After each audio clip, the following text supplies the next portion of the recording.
for increasing pavement preservation and road repair funding. Supervisor Miller. Madam Chair, the reason I put this item on the addendum today was because of the fact that we need to increase our funding for pavement preservation and road repair in Pima County.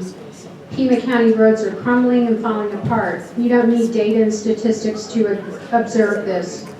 We hear it from anyone visiting, and we all know from driving on these roads on a daily basis, we need to cut the non-essential spending and focus on the core spending of the county versus all the nice-to-haves and the wonderful things we'd like to do if we were all millionaires. It is time we recognize we must start cutting the non-essentials to pay for these core services the county should provide, and one of the most critical services is roads and bridges. We know we have very hazardous conditions, so much so that we had to cancel the previous route of the L Tour to Tucson to eliminate Silver Bell Road due to the hazardous potholes. Many bike riders have said they will no longer come here to ride because they invest a lot of money in their bikes. Pima County had to subsidize the L Tour this year to the tune of $25,000 because we couldn't find a sponsor. And I know, Mr. Huckleberry, you did put my constant contact memo I sent out in the background material. I'm very pleased that you did that because I stand by that. While other counties and towns are allowed to utilize HERF funds for bond payments and Department of Transportation salaries and overhead, none has been as egregious as Pima County. We spent no money on road repairs for years, and it is clear that other jurisdictions did do road repairs during these times. We have the worst roads in the state. As I said, 72% of the roads in District 1, where a huge amount of the taxpayer revenue comes from, are failed due to the overall state average, which includes the bad data from Pima County, which is at 52%. This serves to reinforce my statement that money is being mismanaged and everyone that lives here knows it. One need not drive far. Oro Valley is a good example and see what the management of road funds should look like. They had their HERF funds swept as well. I stand by my statement. I have listed several areas that we could pull monies from for improvement. None of my data from this is blank. Non-medical consultants, there's an item in there that we questioned during the budget advisory hearing.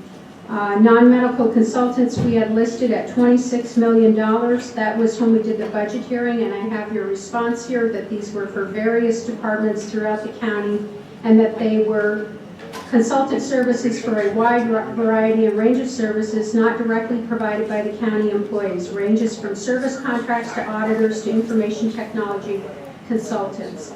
Based upon what we have approved here at the board, $3.4 million, and what procurement has approved, we have a memo from Mr. Whittegris, not quite $1 million. We have only spent $4.3 million to date this year. We budgeted almost $27 million. There is a place where we could pull at least $10 million out of because the fiscal year ends June 30th.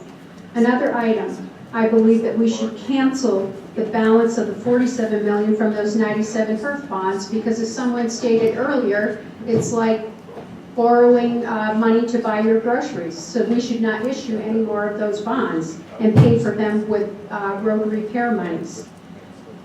We need to cut that annual allocation of $15 million a year to the University of Arizona Medical Center, Health South, that goes to medical education for graduate students, for residents, for them to get further education in, and there is no requirement for them to stay in Pima County.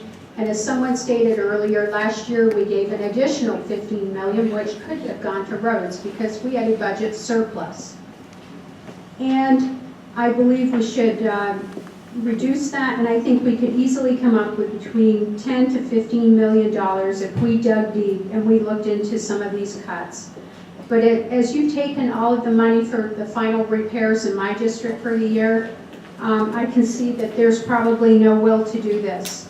I've got the tracking of the HERF spending. We had $565 million since 1997 that was available for road repairs that has supposedly gone for Department of Transportation salaries and overhead.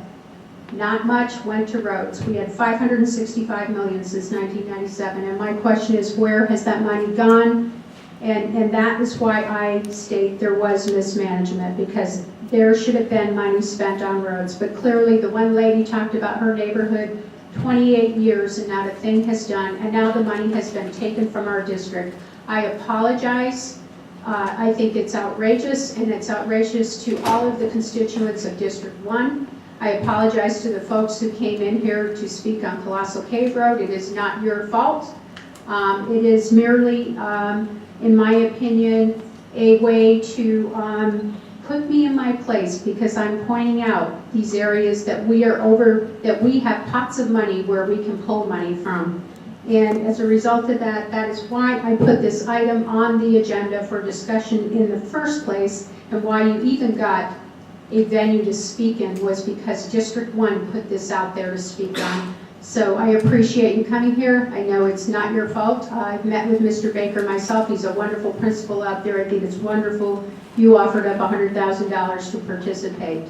But I'm just devastated that my district is getting penalized when we have the worst road conditions, and it's merely out of spite because I pointed out these discrepancies and these inefficiencies in the way that we run our county government.